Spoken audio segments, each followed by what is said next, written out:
Welcome to Voter In, a new segment of the Two Broads Talking Politics podcast, where we will explore the movement to elect our first woman president in 2020. Hello, I'm Rebecca Sive, author of Voter In, your guide to electing our first woman president. So incredibly delighted to be joining the two broads, Kelly and Sophy. Together, along with occasional special guests, we will discuss why electing our first woman president ASAP matters so much, and how you and every woman you know can be a part of making this dream of ours come true. We plan to be frank and inspirational, so don't miss an episode. Join us by subscribing to the Two Broads podcast. And thanks for your enthusiasm for all of this.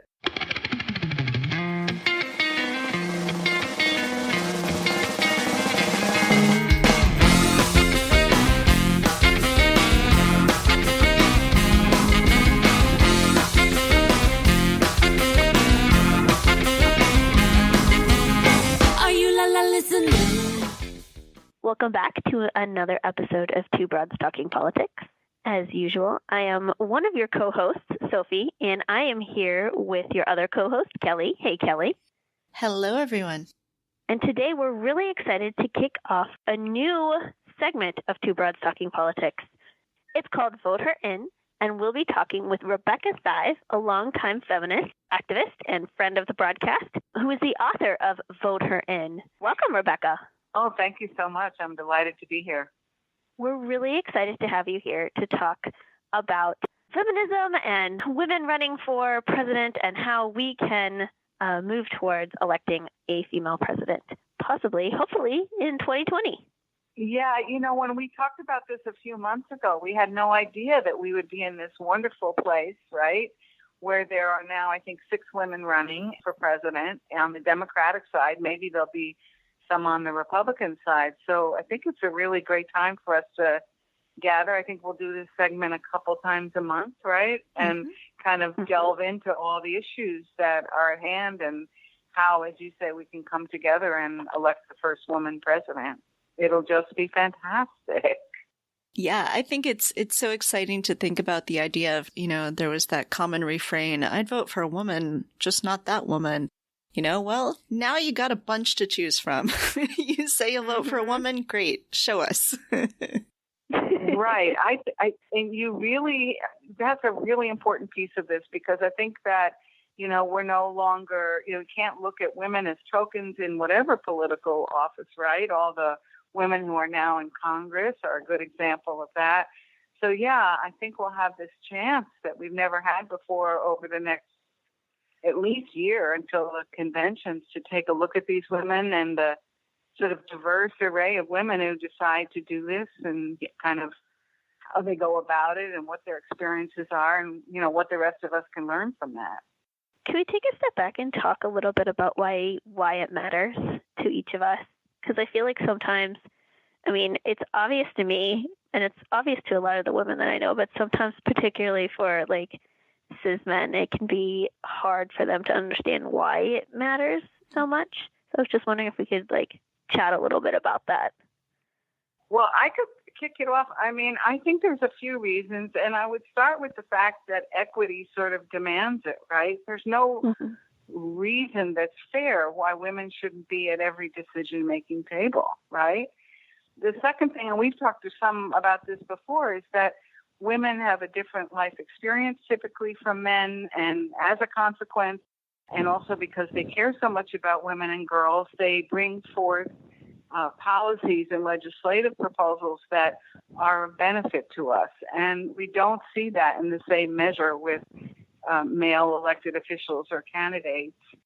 It's also true, and I've been hearing this, and I know you all have seen this as moms, that, you know, some people say to girls, well, you can be anything you want to be, but that's not true yet, right? Can't be president yet. So hopefully we're going to change that. Yeah, that last point is one of the reasons it's really important to me. I know that when I was a kid, I was not the only person in my elementary school who thought that I was going to be the first female president, that they were going to be the first female president, right? There was like me and like 5 other girls who wanted to be the first female president. And then a couple of years ago, I was visiting my grandmother, who was born in 1924.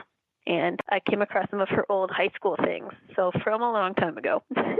And she had written in her diary about wanting to be the first female president, and this was the late 30s, like early 40s. And so it was really, like, that's nice, but it was really disheartening to think about my grandmother, who died last year at the age of 94, how she had wanted that same thing and felt that it was possible and within reach, and yet it hasn't become within reach yet.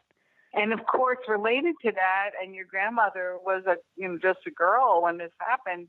Well, a girl born several years later, I guess, when suffrage became legal. So we'll be celebrating the centennial next year. And it seems to me that, the next big step after suffrage is the election of a woman president. And I think we'll be able in that context to sort of look at, as you say, the experiences of women of different generations. I will tell you, I'm kind of probably older than your mother if it came to that. But, when I was starting out, we didn't dream of this. I mean, maybe I was too short-sighted or my girlfriends were, but the notion that we could be leaders in government was something that would have been very strange when I was a young woman. So a shout out to your grandmother. My grandmother was pretty forward-thinking in a number of ways.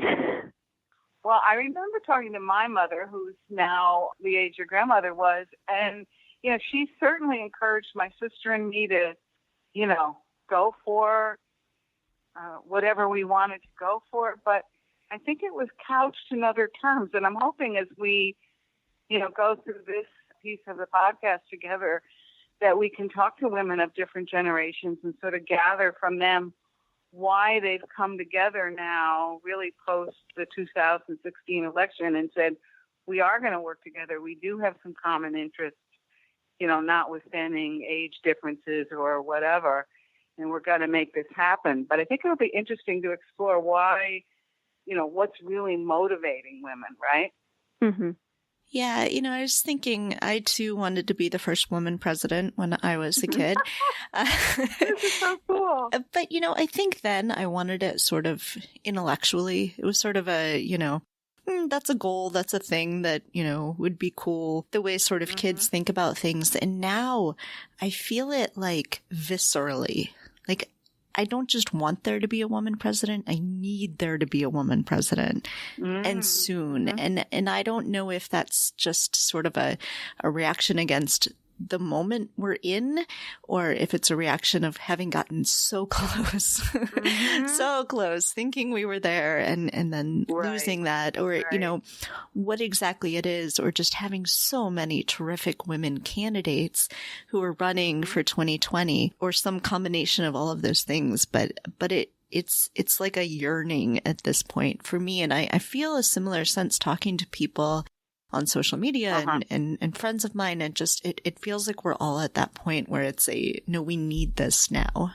Well, it's really interesting you say that, because I saw this article in the New York Times a couple of days ago about Kirsten Gillibrand's race, and she talks in that article about the motivation, the yearning to be president, as you mentioned, it comes from her understanding of herself as a woman and her commitment to women's issues. And the paper makes the point that she differs from the other candidates in that respect, but they subtitled it an unabashedly feminist campaign. And I think it's going to be really interesting to see whether that motivation and that deep desire, as you put it, resonates with, voters as we go through this year and next. I mean, I really have, I think it's a little early to tell, because it's been a month since Elizabeth Warren first announced. But as we go forward and these women kind of put their ideas out there and their policies out there, we're going to see some real differences, both on the issue of I'm a woman and why that's important to be president, and also on other matters that, affect women but aren't so-called women's issues. And one of them that I was thinking about that I'm hoping we can take a look at as we go forward is, in the Elizabeth Warren announcement, she talks a lot about economic issues and economic inequality. And by contrast, Amy Klobuchar's announcement focused a lot on more sort of consumer issues and things related to technology and pricing of drugs, for instance. And these are considerable policy differences between these women. So it's going to be important for us to, yes, they're all women, but then there are going to be these meaningful differences. Mm-hmm.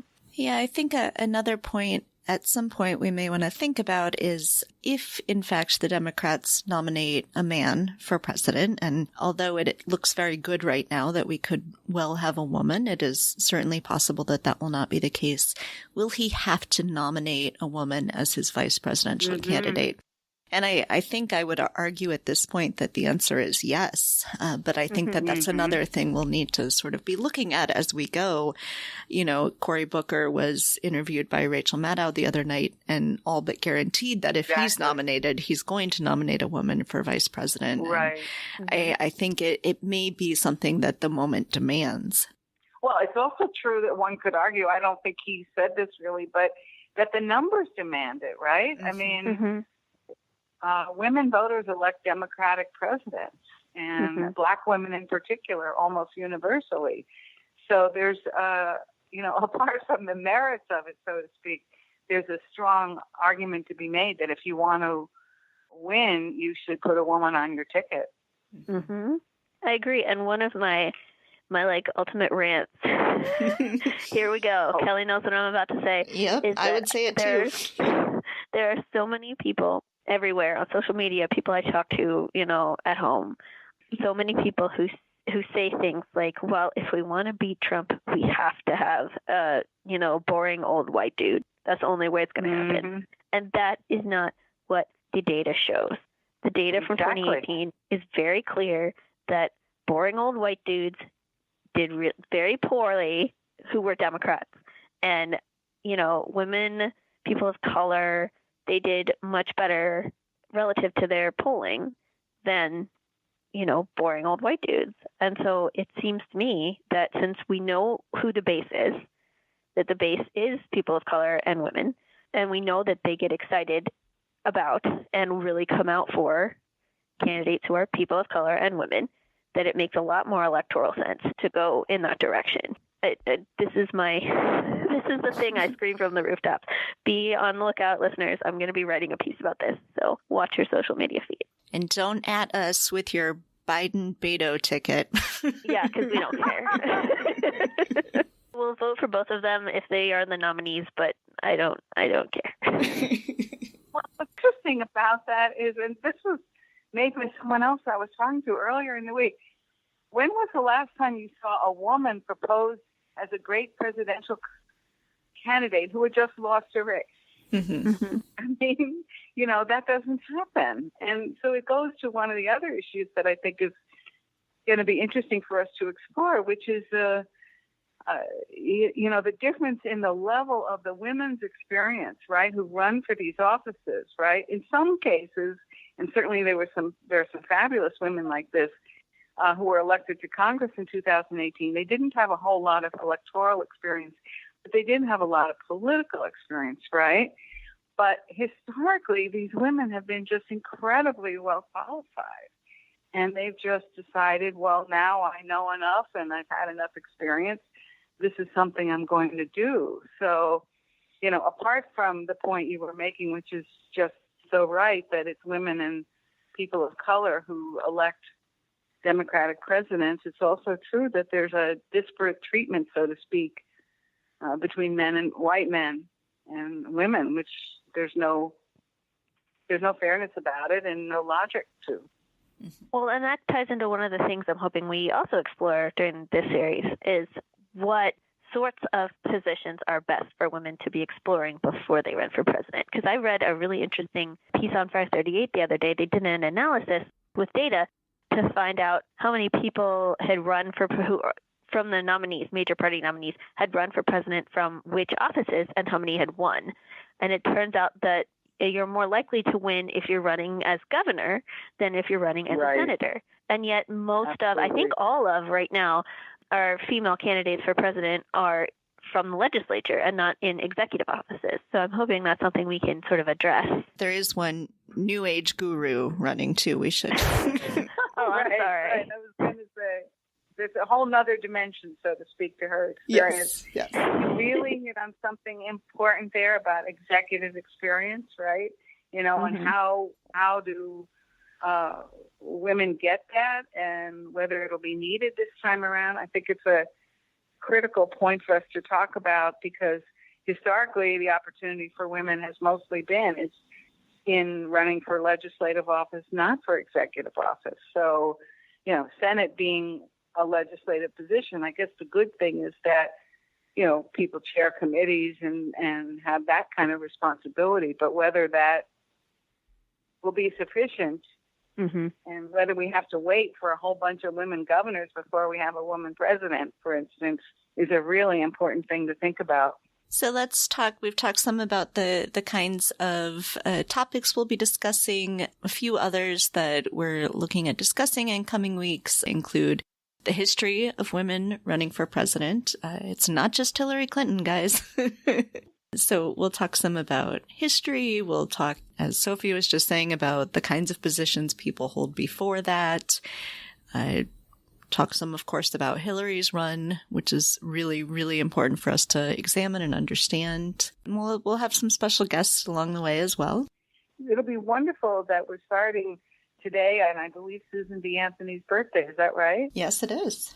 Who was one of the nation's leading suffragists, and brings us right into our next segment when we'll begin celebrating Women's History Month. And so I think that it'll be really good for us to take a look at that point. And as we begin this, that, yeah, what were women's experiences before with the presidency in terms of running for it? Because, in fact, there have been women who have done that. And, you know, what can we take away as we look forward, not to mention what can we celebrate as we look forward? I think that's really important. There were women going back 100 years ago who had the courage to do this, which, you know, in light of the conversation we were just having, is just so inspiring, I think.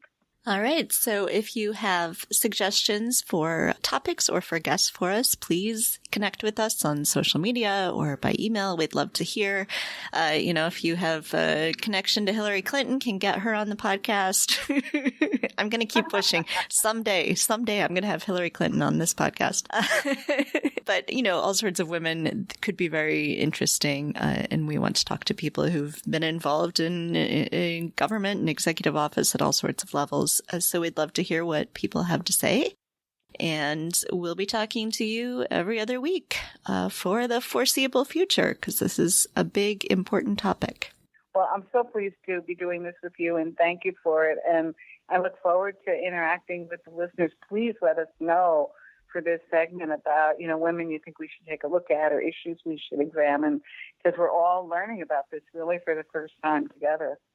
All right. Well, thank you, everybody. And next time you hear from us, it'll be Women's History Month. Thanks for listening to Two Broads Talking Politics. Our theme song is called Are You Listening? Off of the album Elephant-Shaped Trees by the band Immunuri, and we're using it with permission of the band. Our logo and other original artwork is by Matthew Weflin and was created for use by this podcast.